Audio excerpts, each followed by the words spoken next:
नमस्कार, मी प्रवीण जोशी. मंडळी, आज अश्विन पौर्णिमा म्हणजेच कोजागरी पौर्णिमा. सादर करीत आहोत ठाणे वार्ता. ठळक घडामोडी. मराठा मुख्यमंत्री असताना नोटीस देत असतील तर मग मराठा मुख्यमंत्रीच नको, शिंदे गटाचे कल्याणमधील जिल्हा प्रमुख अरविंद मोरे. भारतरत्न स्वर्गीय लता मंगेशकर संगीत विद्यालयाचं मुख्यमंत्री एकनाथ शिंदे यांच्या हस्ते 5 नोव्हेंबरला भूमिपूजन. आणि महानगरपालिकेच्या छत्रपती शिवाजी महाराज रुग्णालयात एका 4 वर्षीय मुलीच्या जांघेमध्ये इंजेक्शनची सुई तुटली. या आणि इतर घडामोडी विस्तृतपणे पण काही क्षणातच. आमच्या फेसबुक पेज, यूट्यूब चॅनल आणि संकेतस्थळाला सबस्क्राईब करायला मात्र विसरू नका. मैं घर घर जाके काम करती हूँ और मेरे हस्बैंड ऐसी बेलदारी मजदूरी करते हैं. पहले मैं टीके लगवाती थी, फिर ऐसा हुआ कि हम लोग काम करते थे, हमारा काम डाउन होने लगा. फिर हम गांव चले गए, फिर गांव से आए तो हम दोनों काम में बिजी हो गए. एनम दीदी हमारे एक दिन घर आई, उन्होंने कहा कि मुझे कार्ड दिखाओ. फिर उन्होंने देखा, उसमें कुछ टीके छूटे पड़े. आस पड़ोस में जितने भी बच्चे हैं उनके घर पर गए, उनके मम्मी पापा से बोले जो जो बच्चे छूट गए हों वो बच्चे अपना टीका लगवा लें. अब हम लोग सारी लेडीज मिलकर बच्चों का टीका लगवा के आए. हम तो भूल गए थे कि हमारे बच्चे का टीका नहीं लगा, लेकिन सरकार नहीं भूली, हमारे दरवाजे पर आए और टीका लगाए. मिशन इंद्रधनुष.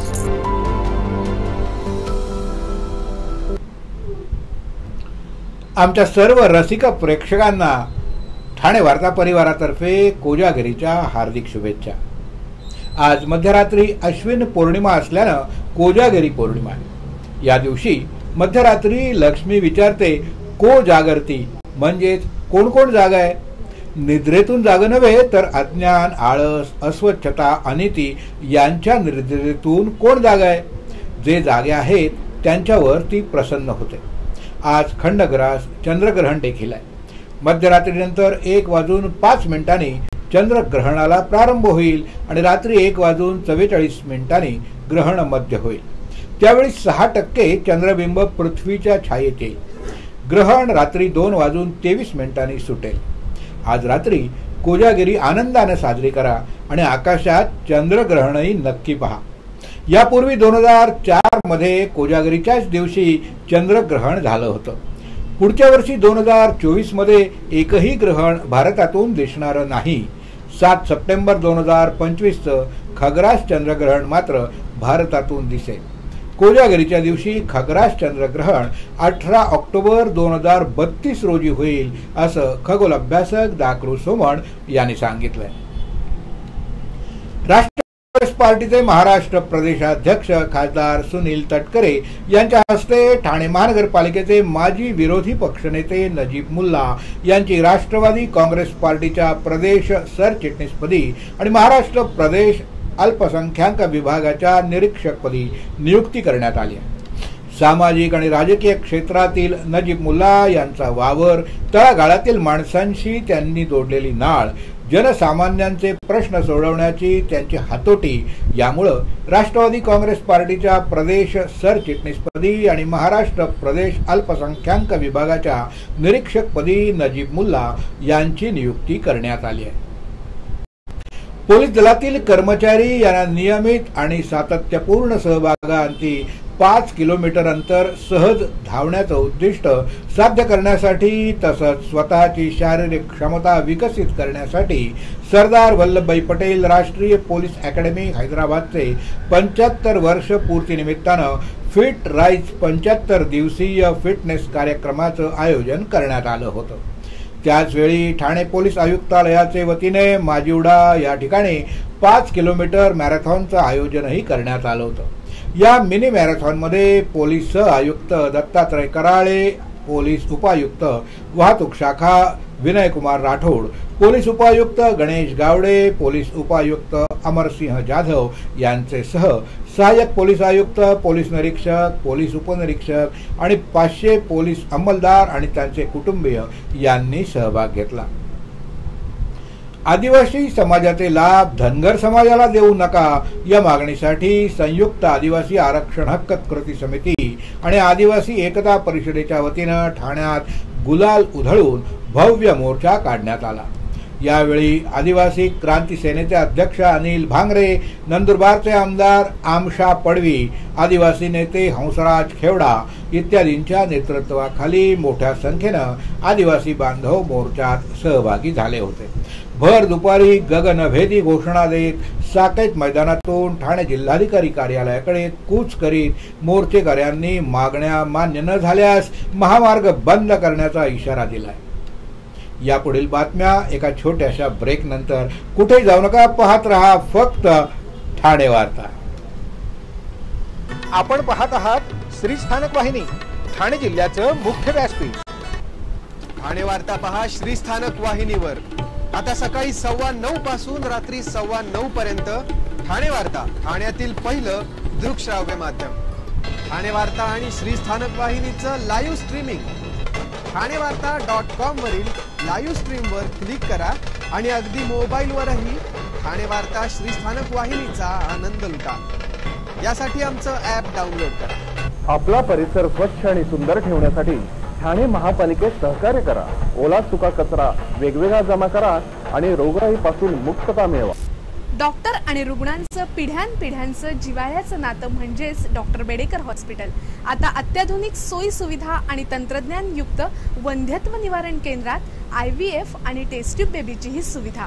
डॉक्टर बेडेकर हॉस्पिटल, महर्षी कर्वेपथ, ठाणे। 65 वर्षांची निरंतर सेवा। ठाणे वार्ता पहा श्री स्थानक वाहिनीवर। आता सकाळी 9:15 पासून रात्री 9:15 पर्यंत ठाणे वार्ता, ठाण्यातील पहिलं दृकश्राव्य माध्यम। आपण पाहत आहात श्री स्थानक वाहिनी, ठाणे जिल्ह्याचं मुख्य व्यासपीठ।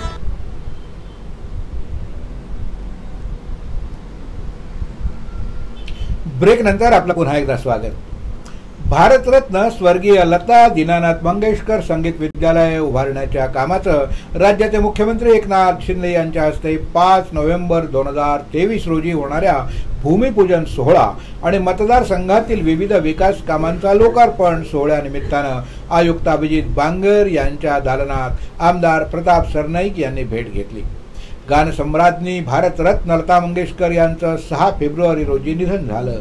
त्यांच्या निधनानंतर सरकारच्या माध्यमातून लता दीदींना श्रद्धांजली अर्पण करावी, जेणेकरून लता दीदींचं स्मरण कायम होत राहील।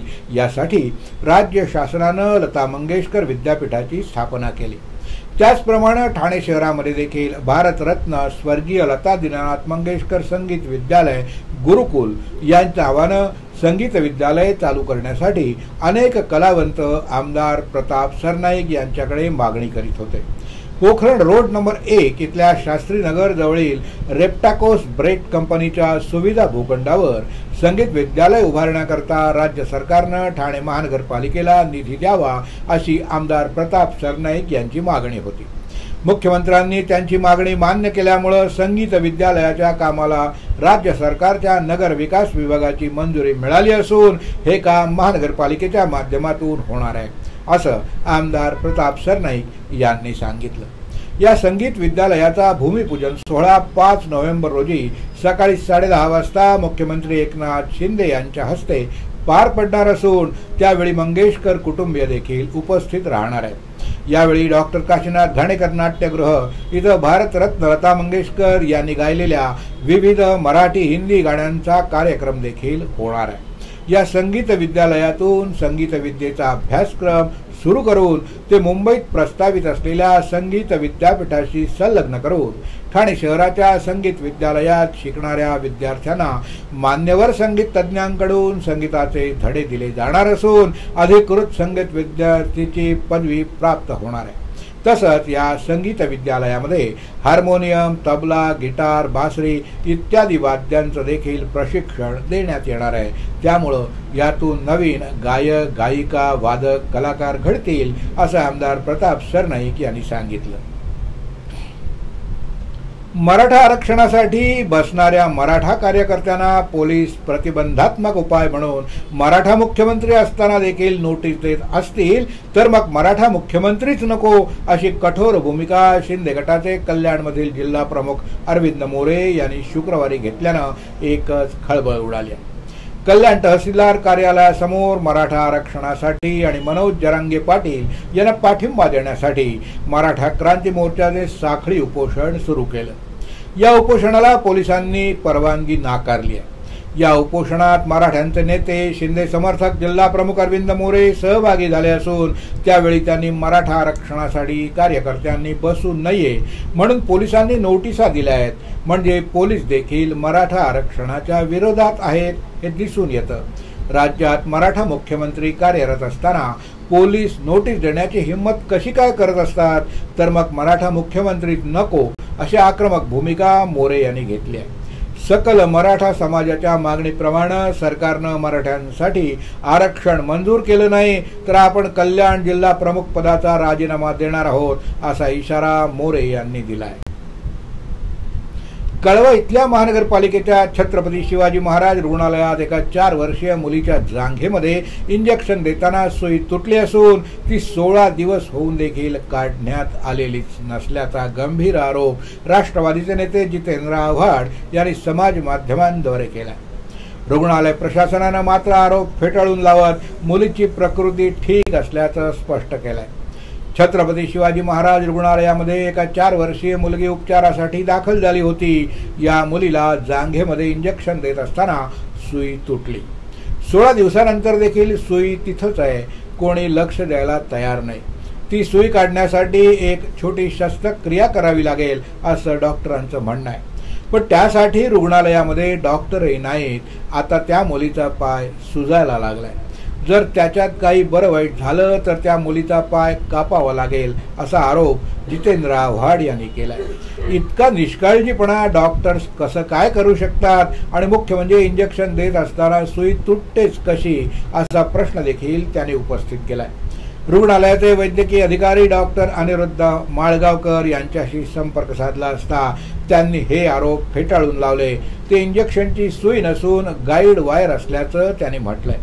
महिनाभरापूर्वी ही मुलगी रुग्णालयात उपचारांसाठी दाखल झाली होती. तिला न्यूमोनिया झाला असून तिला कृत्रिम श्वसन यंत्रणा लावण्यात आली होती. उपचारादरम्यान गाईड वायर तिच्या जांघेत अडकली पण त्याचा तिला काहीही धोका नाही. या मुलीचा जीव वाचवणं महत्त्वाचं असल्यानं तिच्यावर आधी उपचार करण्यात आले. तिची प्रकृती आता ठीक असून गाईड वायर काढण्यासाठी तिला जे रुग्णालयात पाठवण्यात येणार आहे असं त्यांनी सांगितलं. सरकार मराठा आरक्षणाच्या विषयावर सकारात्मक आहे. मुख्यमंत्री एकनाथ शिंदे याविषयी सकारात्मक विचार करून निर्णय घेण्याचा प्रयत्नात आहेत. त्यामुळे मराठ्यांना आरक्षण नक्की मिळेल अशी सावध भूमिका देखील मोरे यांनी घेतली आहे. मोरे यांच्या विधानावरून मात्र शिवसैनिकांमध्ये अस्वस्थता पसरली आहे. मुख्यमंत्र्यांच्या घरासमोर आंदोलनाला मराठा समाजाच्या पोलिसांनी मज्जाव केला आहे. शनिवारपासून साखळी उपोषणावर सकल मराठा समाज ठाम आहे. मराठा आरक्षणासाठी उपोषण सुरू केलेल्या मनोज जरांगे पाटील यांना सक्रिय पाठिंबा दर्शवण्यासाठी ठाण्यातील मराठा समाजानं शनिवारपासून साखळी उपोषण करण्याचं ठरवलं असून त्यानुसार मुख्यमंत्री एकनाथ शिंदे यांच्या घरासमोर 100 मीटर अंतरावर उपोषण करण्याची परवानगी पोलिसांकडे मागण्यात आली. मात्र कायदा आणि सुव्यवस्थेचं कारण देत पोलिसांनी आंदोलनाला मज्जाव करीत सकल मराठा समाजाच्या कार्यकर्त्यांवर कलम 149 नुसार नोटिसा बजावल्या आहेत. पोलिसांनी कितीही अडथळे आणले तरी आम्ही लोकशाही मार्गाने साखळी उपोषण करणारच असल्याचं मराठा समाजाचे नेते महेश कदम आणि महेश आमरे यांनी सांगितलं. सर्व नागरिकांना आवाहन करण्यात येत आहे की सध्या डासांमार्फत पसरणाऱ्या डेंग्यू या आजाराचा प्रसार रोखण्यासाठी प्रत्येकाने पुढील प्रमाणे कार्यवाही करावी. डेंग्यू आजार एडिस इजिप्ती हा डास चावल्याने होतो. या डासांची पैदास साचलेल्या किंवा साचवलेल्या स्वच्छ पाण्यामध्ये होते. 8 दिवसांपेक्षा जास्त दिवस पाणी उघडे व साचून राहिल्यास त्यात डास अंडी घालतात. अंड्यांच्या अळ्या तयार होऊन पुढे डास तयार होतात. यासाठी आपल्या घरातील पाणी साठे उदाहरणार्थ बॅरल्स, पिंपे, टाक्या, हौद, रांजणे इत्यादी दर आठवड्याला रिकामे करून घासून पुसून कोरडे करून पुन्हा भरावे. एक दिवस कोरडा दिवस म्हणून पाळावा.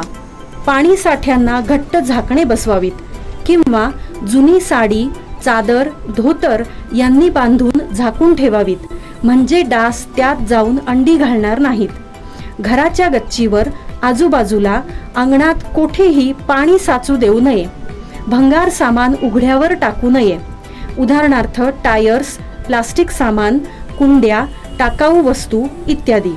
अशा सामानात पावसाचे पाणी साठून त्यात डेंग्यूच्या डासांची पैदास होते. घरातील कूलर्स, फ्रीजच्या पाठीमागील ट्रे हे देखील वेळोवेळी कोरडे करावेत. लक्षात ठेवा, नुसत्या फवारणीने डास घनता कमी होत नाही, तर त्यासाठी डास पैदास ठिकाणे नष्ट करणे ही आपल्या सर्वांची जबाबदारी आहे. कोणताही ताप अंगावर न काढता जवळच्या शासकीय रुग्णालयात मोफत औषधोपचार घ्या. अशा प्रकारे नागरिकांनी सहकार्य केल्यास डेंग्यूचा प्रसार रोखणे सहज शक्य आहे. आपण आपले कार्यक्रम किंवा बातम्या आम्हाला ठाणेवार्ता@gmail.com या ईमेलवर कळवू शकता. ठळक घडामोडी शेवटी पुन्हा एकदा. मराठा मुख्यमंत्री असताना नोटिसा देत असाल तर मग मराठा मुख्यमंत्रीच नको, शिंदे गटाचे कल्याणमधील जिल्हा प्रमुख अरविंद मोरे. भारतरत्न स्वर्गीय लता दीनानाथ मंगेशकर संगीत विद्यालयाचं मुख्यमंत्री एकनाथ शिंदे यांच्या हस्ते 5 नोव्हेंबरला भूमिपूजन. आणि महानगरपालिकेच्या छत्रपती शिवाजी महाराज रुग्णालयात एका 4 वर्षीय मुलीच्या जांघेमध्ये इंजेक्शनची सुई तुटली. या होत्या ठाणे वार्ता. आपली एखादी बातमी बघायची राहून गेली असेल तर आपण आमच्या ठाणेवार्ता.in या संकेतस्थळाला किंवा फेसबुक पेज तसंच यूट्यूब चॅनलला अवश्य भेट द्या. तर मग पुन्हा भेटूया पुढल्या बातमीपत्रात, फक्त श्री स्थानक वाहिनीवर. धन्यवाद.